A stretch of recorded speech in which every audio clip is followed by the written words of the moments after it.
रूप से उनको श्रद्धांजलि सुमन अर्पित करते हैं। हमें दुख है, ये पूरे किसान, हमने कल किसान आंदोलन ने कैंडल मार्च भी निकाला। कल हम अपना जश्न नहीं मना रहे हैं, इसीलिए नहीं मना रहे हैं कि कल उनका अंत्येष्टि है, तो हम परसों मना रहे हैं। उनके साथ पूरा देश खड़ा है। लेकिन और भी ये कहना चाहता हूँ, इस असामयिक मृत्यु और जो उनके परिवार पर कष्ट गुजरा है, बच्चे भी होंगे और लोग, उसमें 14 लोग थे, तो उनको भगवान इस नाजुक मौके पर ऐसे दुख घड़ी में उनको शक्ति प्रदान करें। जी सवाल पूछिए। नहीं, आप कुछ लापरवाही देखते हैं? जी मैं पूछना चाहता हूँ, इसमें कई चीज प्रोटोकॉल होती हैं। मैं प्रोटोकॉल में पूछना चाहता हूँ कि ये जो चीज़ें थी, ये इसकी जब कोई चीज़ तैयारी होती है तो उसका फिटनेस टेस्ट किया जाता है। तो ये सवाल है कि क्या उसका फिटनेस टेस्ट किया गया था चलने से पहले? अगर फिटनेस टेस्ट में कोई गड़बड़ी थी तो क्या इस गड़बड़ी को दूर कर लिया गया था? अगर फिटनेस से छोटी मोटी गलतियां नजरअंदाज किया गया तो क्यों किया गया? और सवाल उठते हैं कि जब वो उड़े वहाँ से, तो वो MI-17 ऐसा हवाई जहाज़ है कि वो उसमें प्रधानमंत्री भी उड़ते हैं। तो सवाल है कि वो 5 से 7 किलोमीटर तक का टेम्परेचर जब कर लेता है, तो उस टेम्परेचर में कैसे गया? सवाल ये भी उठता है कि जब ऐसी स्थिति होती है तो उसमें जीवन रक्षा उपकरण रखे जाते हैं, जैसे छतरी रखी रहती है, तो वो छतरी का इस्तेमाल क्यों नहीं किया गया कि उनको लेके उतारा जा सकता नीचे, जान बचाई जा सकती थी? तो और भी चीज़ें थी, तो क्यों नहीं? फिर उसके बाद जब क्रैश हुआ तो उसके बाद उसमें डॉक्टर, जबकि ऐसे प्रोटोकॉल में प्रधानमंत्री चलता है, ऐसी शख्सियत चलती है तो डॉक्टर की टीम होती है, तो डॉक्टर की टीम थी कि नहीं? क्या लापरवाही थी? उसके बाद उतरने के बाद कितने देर बाद, जबकि उसका पल पल का खबर होता है, रडार पे होता है कहाँ पहुंची क्रैश का क्रम है, कितने देर बाद वहाँ पे जो है एड पहुंची, जो ये एड होती है डॉक्टर, मेडिकल एड, कितने पहुंची? डॉक्टर गया कि नहीं? क्या जब वहाँ पे लोग गए बच सकते थे? उनके पास जो होते हैं स्ट्रेचर वगैरह थे कि नहीं? कैसे क्या था? सब चीज़ों का निश्चित रूप से इसको देखा गया कि डॉक्टरों की टीम वहाँ पे जिस वक्त हेलीकॉप्टर उतर रहा कितने देर बाद पहुंची? सवाल इस बात का है। दिखाया गया ना, ये जांच का विषय है। ये सब चीज़ें जो प्रोटोकॉल होता है, जांच की डॉक्टर की टीम थी, ये जांच का विषय है, ये मामूली बात नहीं है। उस MI-17 जो अपने आप में एक मायने रखता है, तो ऐसा क्यों? और ये भी हमें देखिए, एक चीज़ और कहना चाहूँगा, देखिए कोई भी जांच होती है संदिग्ध मान के ही आगे बढ़ा जाता है, क्योंकि अगर असंदिग्ध मांगे तो अगर वो घटना हुआ तो फिर तो क्या होगा? छूट जाएगा। तो संदिग्ध मान के ही चला जाता है।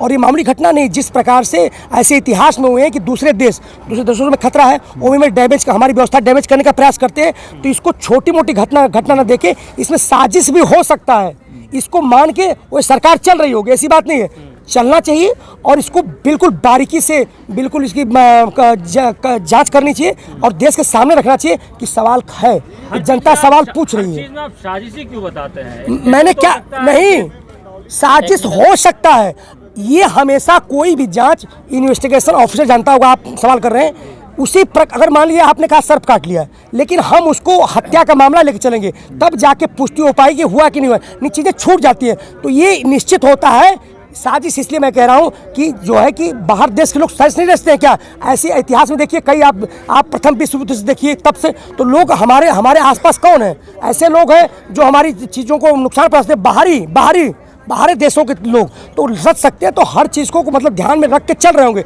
लेकिन रख के चलना चाहिए। जब तक जांच नहीं हो जाती है कुछ भी कह पाना कठिन है। लेकिन मैंने एक छोटा क्लू दिया है जनता की भूख को शांत करने के लिए कि ये चीज़ों का बिल्कुल ये ओपन होना चाहिए, चीज़ें कि हुई कि नहीं हुई, क्योंकि देश जानना चाहता है। देश रक्षा मंत्री कौन है? अरे वो कौन CDS मेरा है, रक्षा मंत्री देश मेरा है। तो देश सवाल कर रहा है कि आखिरकार इतना बड़ा VIP सुरक्षित नहीं है तो आम जनता की सुरक्षित होगी? अगर इतनी MI-17 जैसी कई बार फिटनेस प्रोटोकॉल में कितनी बार क्या होती है, कैसे होता है, अगर वो सुरक्षित नहीं है तो आम जहाज सुरक्षित कैसे होगा? बताइए मुझे। आम बिल्कुल आप ये कह रहे हैं कहीं ना कहीं लापरवाही से मतलब मौत हुई? जी बिल्कुल, ये कहने का मेरा इरादा नहीं है, ये जांच में आएगा। लेकिन क्या ये चीज़ें हुई? अक्सर जब होती है कहीं ना कहीं कुछ ना कुछ फॉल्ट है, हो सकता है मशीनरी फॉल्ट हो, कहीं ना कहीं फॉल्ट है, हो सकता है टेक्निकल फॉल्ट उसमें आ गया हो, कहीं ना कहीं बिना फॉल्ट के वो तो क्रैश हुआ है ना, क्रैश हुआ है तो हम क्रैश पे जा रहे हैं। तो क्रैश कैसे हुआ है, क्यों हुआ? ब्लैक बॉक्स भी है, तो सारी चीज़ों को टटोला जाएगा। अगर एक सूत्र मिलता है, उस सूत्र के सहारे हम उस चीज़ों तक पहुँचा जा सकता है। जी अच्छा, इस तरह की दुर्घटनाओं से सचेत रहने के लिए आप सरकार से क्या मांग करेंगे? जी बिल्कुल, प्रोटोकॉल का नियम पालन किया जाए। प्रोटोकॉल में घटनाएं 0 टॉलरेंस हो जाता है, शून्य घटनाएं रहता है। लेकिन इतना बड़ा घटना है, हमारा एक CDS भी सुरक्षित नहीं है, तो हम और क्या कहें? तो इस प्रोटोकॉल का पालन किया जाए। प्रोटोकॉल में ये सारी चीज़ें उभर के आ जाएंगी, जांच में आएगा, आप जनता के सामने होगी, देखेगी जनता। जी अच्छा, जिस तरह से ये एक CDS के साथ ये बड़ा हादसा हुआ है, तो एक चीज़ और बात मैं कहना भूल गया, क्या प्रोटोकॉल में क्या सरकारी यात्रा थी गैर सरकारी? अगर सरकारी थी तो पत्नी क्यों? पत्नी को सरकारी में आदेश नहीं होता है, ये प्रोटोकॉल कहता है, प्रोटोकॉल की बात करता है। तो ये यात्रा सरकारी थी कि गैर सरकारी थी, सवाल है ना। तो गैर सरकारी थी तो फिर प्रोटोकॉल उसमें नहीं होगा। मैं मिसाल, तो ये सब चीज़ जांच, पत्नी क्यों, सवाल उठता है ना पत्नी क्यों। लेकिन हम नहीं चाहते कि राजनीति हो। लेकिन देखिए अब देश सवाल पूछ रहा है, तो सब लोग, रक्षा मंत्री भी जवाब दे रहे हैं, लोग सवाल पूछ रहे हैं, तो हम लोग भी जैसे पूछ रहे हैं आप लोग, हम लोग जागरूक हैं तो दे रहे हैं सवाल। लेकिन इस समय पूरा देश CDS बिपिन रावत और उनके साथ जितने भी लोग दिवंगत हुए हैं, पुण्यात्मा, सबको हम संवेदना प्रकट करते हैं। हम कल मौन दिवस रख रहे हैं और जो हमने कैंडल मार्च भी निकाला। हम किसी की राजनीति नहीं करना चाहते हैं, लेकिन अहम सवाल मैं छोड़े जा रहा हूँ। अच्छा, M17 हेलीकॉप्टर में और सबसे बड़े अधिकारी CDS के साथ ये हादसा हुआ, क्या इससे फौजी के लोग अपने आप को असुरक्षित महसूस करते हैं या कम मैंने इसका उत्तर दे दिया। आप बार बार प्रश्न को पूछ रहे हैं। हम कहें कि जब इतनी मतलब कहीं भी अति सुरक्षित जगह में सेंध लग जाती है तो आम लोग सुरक्षित कैसे?